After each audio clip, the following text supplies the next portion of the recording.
বাবা এখানে কেউ আসো, আমি মসজিদে যাচ্ছি, আমাকে মসজিদটা একটু দেখাই দাও না।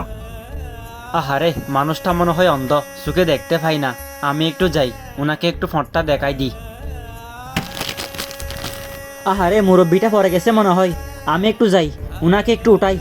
আহারে কাকা, আপনি পরে গেছেন নাকি? উঠেন উঠেন, আপনি ব্যথা পাইছেন? আপনি কোথায় যাবেন? বাবা আমি মসজিদে যাবো যে। ওয়াশরুমে যাবেন? না বাবা, কোথায় যাচ্ছেন? মসজিদে যাবো যে। টয়লেটে যাবেন? আরে বাবা না, কোথায় যাবেন আপনি? মসজিদে যাবো যে। কোথায়? মসজিদে। ওয়াশরুমে? আরে বাবা না রে, মসজিদে বলতেছি। উজুখানায়? আসেন, ওই দিকে উজুখানা, আসেন আরে ওইদিকে বাবা আসেন। এখানে না, ওয়াশরুমে যাবেন? ওয়াশরুমে? মসজিদে যাবো যে।